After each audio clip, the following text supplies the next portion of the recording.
tal? ¿Cómo les va? Bienvenidos. Comienza nuestro encuentro a través de COFA. Temas que vamos a desarrollar en el programa de hoy.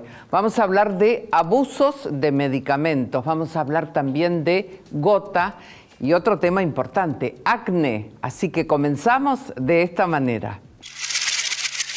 Vamos entonces ahora a darle la bienvenida a la doctora profesora Viviana Mourinho. ¿Cómo te va, Viviana? ¿Cómo estás? Muy bien. Vamos a hablar del acné, pero no con la mirada que en general se tiene, que es solo en la adolescencia, ¿no? Exacto. El adolescente lo padece, sí. Pero bueno, puede haber también acné en el adulto. Sí. O sea, la adolescencia, en el periodo de la adolescencia es un transitar. O sea, acné en mayor, en menor medida. Siempre se dice es una explosión hormonal la que tiene y entonces se manifiesta. Hasta que se estabiliza. Claro. Algunos lo padecen más tiempo. Claro, pero hay que transitarla en la adolescencia. Claro. Pero en el adulto específicamente se observa mucho más en las mujeres que en los varones y estamos hablando básicamente del acné pasado los 30. Claro. ¿No? Y bueno, esas mujeres también, es siempre por un desequilibrio hormonal. O sea, la alfa-5 testosterona siempre actúa, siempre está ahí. Sí. Y puede ser, por ejemplo, en determinados momentos del periodo del ciclo femenino, claro, con embarazos. Es cierto. O sea, siempre hay un disparador hormonal, también cerca de la menopausia. Hay mujeres cercanas también a las 50. También se habla mucho, viste, Viviana, de la dieta, o sea, de la comida, más que de la dieta. Se dicen, no, chocolate ni se te ocurra comer porque te vas a llenar de granitos y qué sé yo, pero bueno, es así. ¿Hay una relación directa entre los alimentos y la aparición del acné? Es más un mito. O sea, el tema del chocolate es un mito. Suerte a comer chocolate. Sí, hablamos del chocolate, el cacao. El cacao es beneficioso. El chocolate con leche, que en es realidad, procesado y ya, claro. Tiene muchos componentes y muy poco chocolate, eso es otra cosa, mucho azúcar. Claro. O sea, sí puede exacerbar un acné el exceso de azúcares, el exceso de grasas, las grasas denominadas malas, ¿no? Las grasas insaturadas, el comer, mucha panadería industrial. Claro, está bien. Eso puede, pero es más, no lo afecta en forma directa. Y también hay una relación con el estrés. Ahí sí. Claro, hay un brote, o sea, cuando uno se brota, se brota sobre todo en el adulto, no tanto en el adolescente. Por supuesto. El brote del adulto puede estar relacionado con el estrés porque hay gente que su estrés lo traduce en un aumento, un disparo hormonal. Claro, está bien. Sí. Ahora, ¿este acné aparece solamente en la cara o puede aparecer en otros lugares? No, siempre puede aparecer en la espalda, también. ¿no? En zonas donde la unidad pilosebácea, bueno, es como que tiene mayor respuesta a esa testosterona, esa 5-alfa-testosterona. Ahora, una persona que adulta ya empieza a tener situaciones de acné que son visibles y molestas, ¿tiene la posibilidad de un tratamiento? Sí. Sobre todo, justamente, en muchos casos se conoce la causa directa. Sí. Por ejemplo, un ovario poliquístico. Perfecto, con un anticonceptivo específico se lo puede tratar. Si es estrés, bueno, habrá que tratar eso. Por eso que decía que, bueno, en los adolescentes es un transitar. Sí. Pero en un adulto se le puede... una vez conocida la causa, es más fácil. Encarar un tratamiento. Puede también ser un acné medicamentoso. ¿Provocado por la alergia a un medicamento? Puede ser por alergia o puede ser directamente que el medicamento tenga esa característica. Por ejemplo, el litio o corticoides, algunos anticonvulsivantes generan. Entonces, bueno, nadie dice suspender el tratamiento. No, pero digamos, se lo puede buscar un reemplazo. Claro, Viviana, pero generan durante la época del tratamiento y después permanece o se deja de tomar el remedio y se va. Exacto. Ok.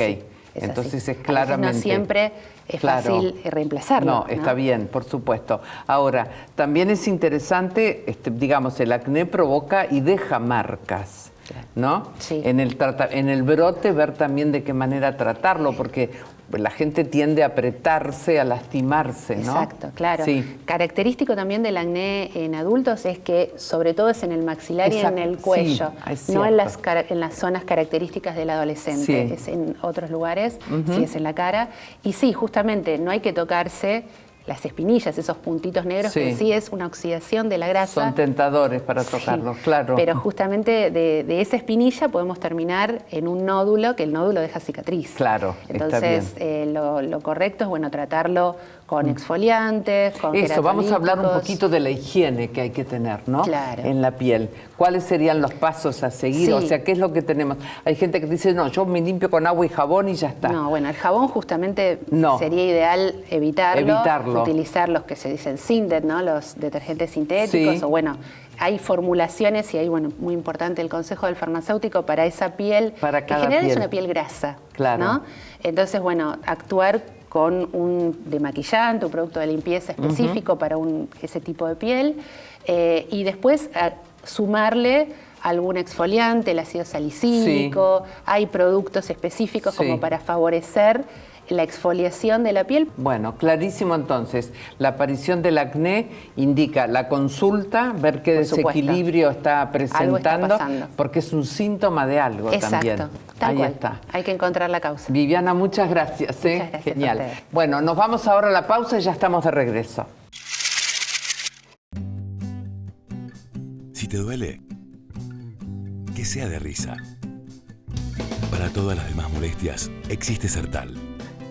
El antiespasmódico que alivia malestares estomacales, dolores menstruales, digestivos y espasmos intestinales. Sertal.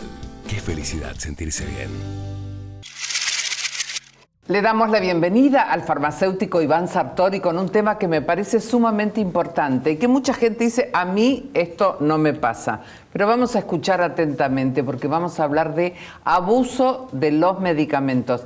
Iván, ¿cómo estás? Hola, Tete, muy bien, muchas gracias. Bueno, mucha gente dice, no, porque yo tomo muy poquito en realidad. Bueno, existe esto, ¿no? O sea, en distintas medidas, pero está el abuso en los medicamentos. Sí, según el Instituto Nacional de Salud de los Estados Unidos, NIH por sus siglas en inglés, el abuso o uso indebido de los medicamentos se da cuando una persona toma medicamentos en formas o dosis diferentes a las recetadas o cuando toma medicamentos recetados a otros pacientes.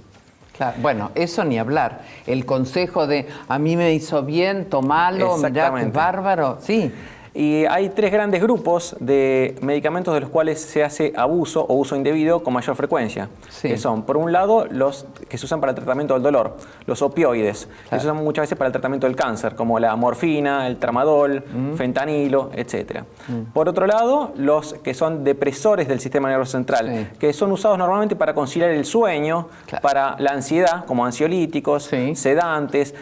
Ahí entran las benzodiazepinas como alprazolam, diazepam, clonazepam, etc. Sí, que no son inocentes. No son suaves tampoco, ¿no? Exactamente. Claro. Y por otro lado están los medicamentos que son estimulantes del sistema nervioso central, que son usados normalmente para el trastorno de déficit de atención e hiperactividad, como la dextroanfetamina, anfetaminas y sus derivados. También hay este tema de que ahora con las especialidades la gente va a distintos especialistas y no le cuenta al médico que le está recetando un remedio que está tomando con otro especialista, con otra dolencia, otro tipo de remedios. También pasa eso, Sí, ¿no? sí, pasa eso. Por eso es que una de las acciones que puede tomar justamente el paciente para evitar este tipo de inconvenientes es contarle al médico todos los medicamentos que está tomando de forma crónica, para que el médico pueda, a partir de esa información, notar posibles interacciones o posibles efectos adversos entre todos los medicamentos que está consumiendo el paciente. Eso también el farmacéutico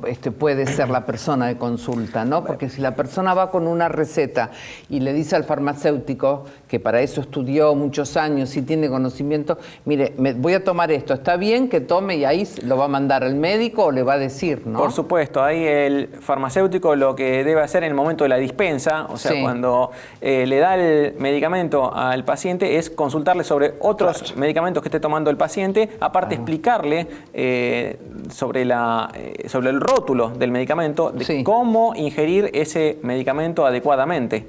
Además, lo que puede hacer para evitar las recetas falsas o ilegítimas es realmente verificar que la receta sea legítima y consultar con otras farmacias aledañas a ver si están teniendo casos de ilegitimidad. Claro, perfecto. Bueno, es interesante todo el panorama que se abre, Pero bueno, siempre también la responsabilidad de cada persona. Por eso es bueno hablar estos temas. Es bueno hablar y sobre todo sufre mucho de este tipo de abuso de medicamentos las personas mayores, como estaba diciendo, claro. Porque se calcula que el 80% de la población de 57 años en adelante consume al menos un medicamento de forma crónica. Claro. Y el 50% de esa población consume 5 medicamentos de forma crónica. Esto lo que depara es una gran cantidad de posibles interacciones, además de que el metabolismo en los adultos mayores disminuye, con lo cual los medicamentos quedan más tiempo en sangre, o sea, quedan más tiempo en sistémico y dan mucha más probabilidad de efectos adversos e interacciones. Totalmente. Ahora, el tema de la pandemia debe haber impactado mucho en esta situación, ¿no? El tema de la pandemia exacerbó los casos de abuso de medicamentos, claro. Sobre todo de los ansiolíticos, de los medicamentos para conciliar el sueño. Hubo muchos problemas de personas que no podían dormir, que tenían ansiedad, antidepresivos, mucha gente se deprimió mucho, y más se exacerbó todo esto con las políticas sanitarias contrarias en la Argentina de lo que dice la Organización Mundial de la Salud, que establece siempre que las personas tienen que hacer actividad física al aire libre, de forma individual, y no hay ningún inconveniente. Eso baja la ansiedad. En cambio, estar encerrado es un gran disparador de la ansiedad y de la depresión. Totalmente. Por otro lado, al no poder hacer consultas con el médico, entonces también se exacerbaron los casos de consumo de antibióticos. De automedicación. Automedicación. El antibiótico, que aparte es algo que la gente no tiene todavía claramente, no sabe si tiene un virus o una bacteria, ¿no? Los antibióticos están destinados a combatir infecciones por bacterias. No por virus. O por hongos, pero nunca por virus. Entonces no tiene sentido tomar eso, y lo único que hace eso es generar resistencia. Después cuando uno tiene que tomar el antibiótico para que realmente le sirva, no sirve y se va perdiendo con el tiempo. Además hay que tener en cuenta que muchos antibióticos presentan mucha cantidad de interacciones y efectos adversos con otros medicamentos. Claro. Iván, muy claro como siempre, muchísimas gracias. Bueno, por muchas estar gracias con a vos. nosotros. Bueno, vamos entonces ahora a una pausa y ya estamos de regreso.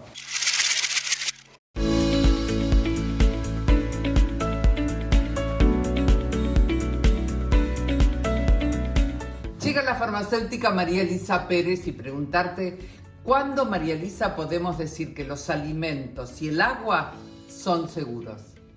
Cuando hablamos de alimentos seguros y agua segura, nos referimos a los que no tienen microbios peligrosos, químicos tóxicos y agentes físicos externos como polvo, pelos, insectos, que son un riesgo para nuestra salud.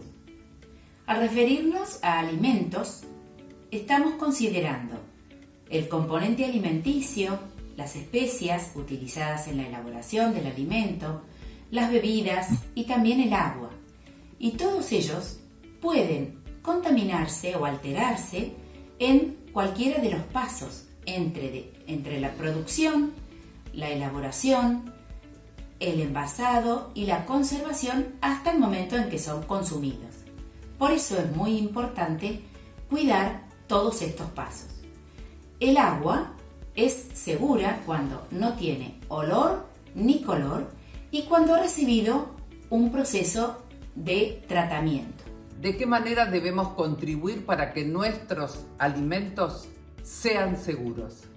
Los Centros de Control y Prevención de Enfermedades indican 4 pasos simples para mantener seguros los alimentos: limpiar, separar, cocinar y enfriar. Cuando hablamos de limpiar, nos referimos a limpiar las manos con agua y jabón antes de comenzar la preparación de los alimentos y antes de comer. También limpiar las superficies, los utensilios, las mesas, las tablas, al igual que los elementos que se utilizan en la limpieza, como las esponjas y los trapos, con agua y jabón de manera frecuente. Separar. Nos referimos a separar los alimentos cocidos de los crudos. Cuando consideramos la cocción, tenemos que asegurarnos de que todo el alimento esté completamente cocinado. Cuando hablamos de enfriar, nos referimos a que los alimentos perecederos deben permanecer siempre refrigerados. Aquellos alimentos que se han cocinado no deben estar más de 2 horas fuera de la refrigeración. ¿Qué es lo que tenemos que tener en cuenta si preparamos alimentos por adelantado o si consumimos alimentos que quedaron, por ejemplo, del día anterior. Podemos acondicionar en trozos pequeños y en recipientes pequeños los alimentos que nos han quedado y guardarlos enseguida en la heladera o congelarlos rápidamente. Aquellos alimentos que van a ser consumidos después de recuperados deben alcanzar por lo menos durante 5 minutos la temperatura de cocción. Y tener en cuenta que los alimentos que se sirven calientes deben estar calientes y aquellos que se consumen fríos deben mantenerse bien fríos. María Elisa, muchísimas gracias. Hasta la próxima.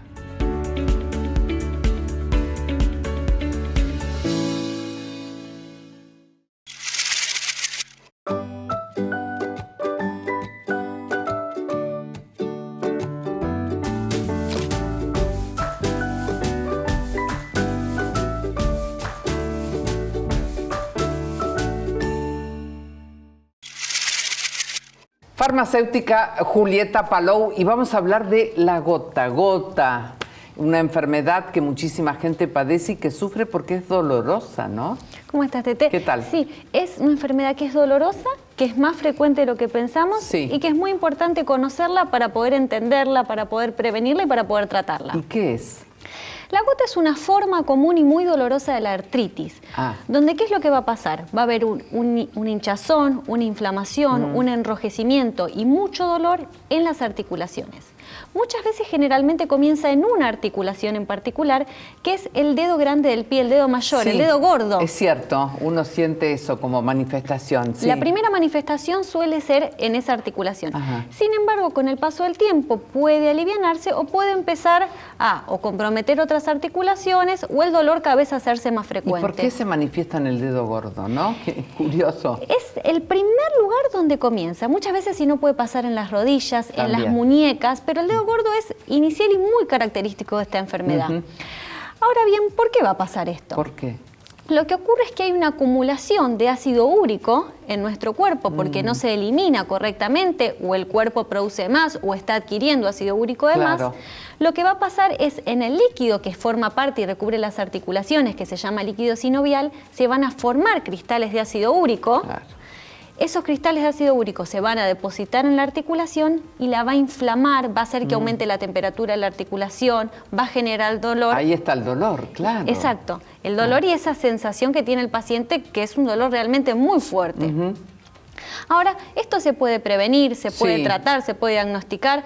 Bueno, lo fundamental primero es que todos nos hagamos controles anuales en análisis de sangre. Claro, cuando uno se hace, pensaba, el análisis de sangre general, que también se mida ahí el ácido úrico. Claro. Exacto, cuando uno hace la medición de todo lo que son las funciones renales, generalmente va a tener, las personas que tienen estos síntomas, va a tener el ácido úrico muy elevado. Y a su vez es muy frecuente en todo lo que es el sexo masculino, en personas que consumen mucho alcohol, personas que consumen muchas carnes rojas, personas que tienen antecedentes. También la obesidad es un factor que no ayuda, porque si yo tengo una articulación que de por sí está inflamada y le agrego un sobrepeso, eso va a causar mucho dolor.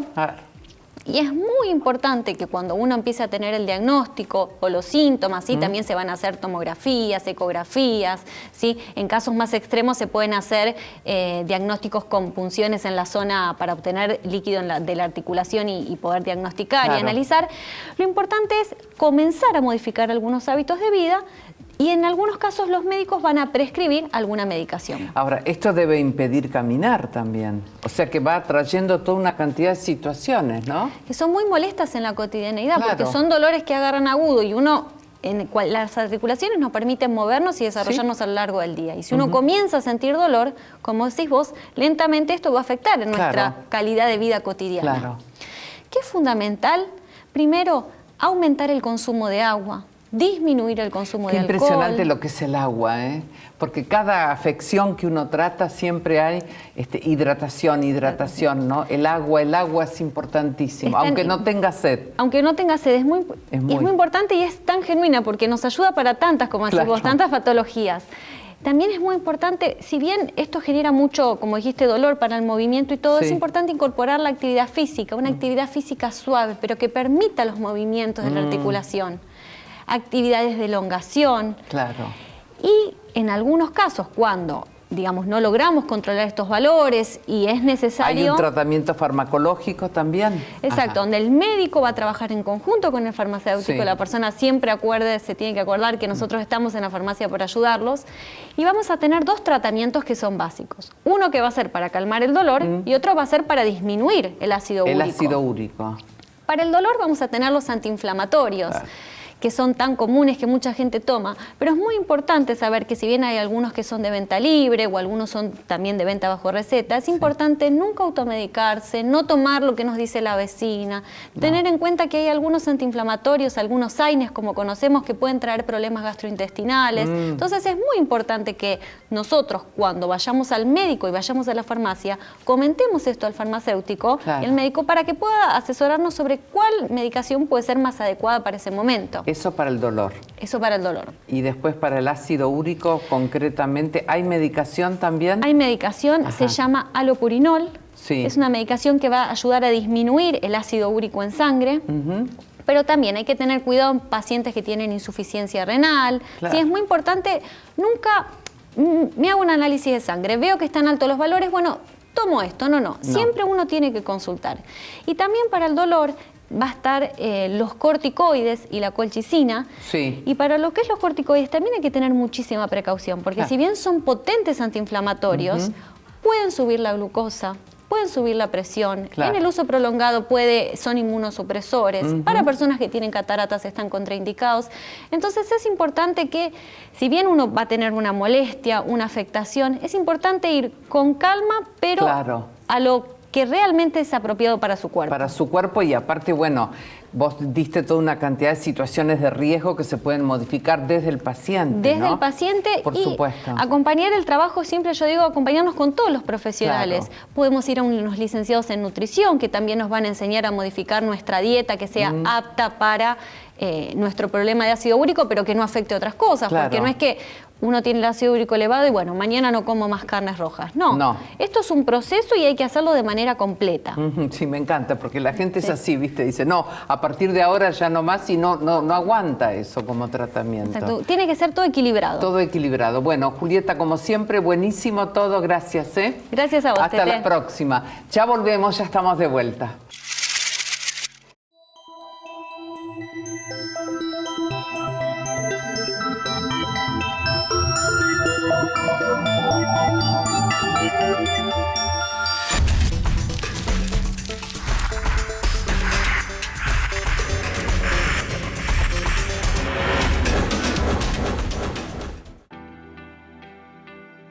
Desde hace 10 años, Mastelones lleva a cabo una campaña solidaria para ayudar a los que más lo necesitan. Este año decidimos que los hospitales sean los protagonistas. Por eso vamos a donar 250.000 vasos de leche a los hospitales que están en las comunidades donde la Serenísima tiene sus plantas. Momento de la despedida, decirles muchísimas gracias por acompañarnos. Nos volvemos a encontrar la próxima semana. Gracias. Recuerden, nuestro Facebook es Con Vos 24 horas. Gracias.